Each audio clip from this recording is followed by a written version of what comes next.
Assalamualaikum warahmatullahi wabarakatuh. Kali ini saya akan menyampaikan betapa pentingnya sholat subuh ini. Jika kalian merasakan hidupmu susah, lihatlah sholat subuh kalian. Jika hidupmu sering susah, lihatlah sholat subuh kalian. Jika subuhmu telat aja bikin carut marut, apalagi yang gak subuh. Waktu saya dalam kesusahan hidup, pernah kadang terbersit, ya Allah, kan saya sudah melakukan semuanya. Sholat sudah, ngaji sudah, sedekah sudah, kok tetap saja ada masalah. Begitulah kita. Kalau boleh demo dengan Allah, mungkin kita juga pernah merasakannya. Ternyata kesusahan yang Allah hadirkan tadi karena Allah sayang dan akan memberikan hadiah. Apalah hadiahnya? Apa hadiahnya ya Allah? Ilmulah hadiahnya. Kalau tidak diingatkan, saya tidak akan memikirkannya. Dari situlah saya coba cari tahu apa yang salah.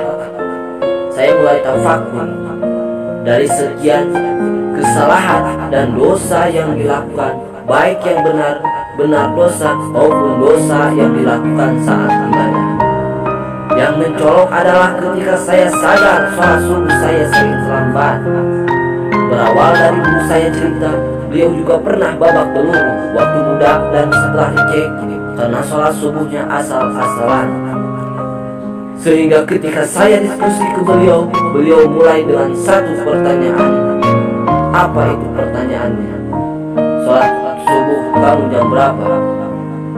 Dengan enteng saya jawab dan merasa tidak bersalah. Jam 5 kadang lewat sedikit. Beliau pun bergumam, pantesan. Bagaimana mau membangun rumah tangga, bagaimana mau membangun usaha, apalagi mau membangun negara. Jadi kalau ada calon anggota DPR atau calon pemimpin kepala daerah tidak pernah kelihatan sholat berjamaah di masjid, khususnya sholat subuh, tidak usah dipilih. Yakinlah hidupnya sedang banyak masalah.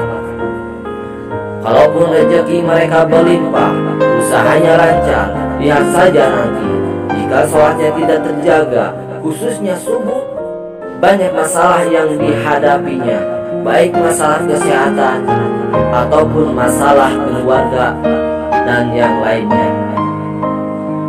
Allah mengingatkan karena Allah sayang agar kita taat dan berubah. Nah, kalau bangun subuhnya saja bermasalah, ya benar subuh.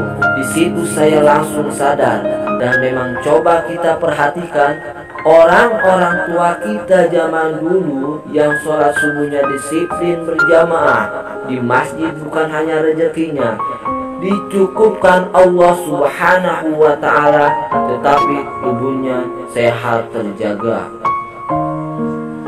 Nah, sebelum kita muhasabah dosa-dosa kita yang lain, coba cek sholat subuh kita, sholat subuh istri kita, sholat subuh teman kita, jam berapa dan di mana. Kalau untuk laki-laki sudah jelas berjamaah di masjid, buat perempuan mesti di awal waktu para hadirin. Memangnya ada apa dengan sholat subuh para hadirin? Satu hal yang pasti, saat subuh Allah perintahkan jutaan malaikat untuk membagikan rezeki kepada manusia. Baik dia mohon ketenangan hidup, mohon sehat, mohon hutangnya lunas, mohon usaha, mohon kerjaan, ataupun yang lainnya. Nah, bagaimana kita mau dapat? Pas pembagian kita masih terlelap tidur, benar tidak? Jadi wajar kalau hidup penuh masalah karena kita tidak kebagian kebaikan dari Allah saat subuh. Lihatlah apa yang Allah beritakan tentang subuh, sebagaimana yang dijelaskan surat Al-Isra ayat 78. Aqimis sholah liduluki syamsi ila ghasaqil laili wa qur'anal fajri innal qur'anal fajri kana mashhuda. Yang artinya, dirikanlah sholat dari sesudah matahari tergelincir sampai gelap malam, dan dirikanlah pula sholat subuh.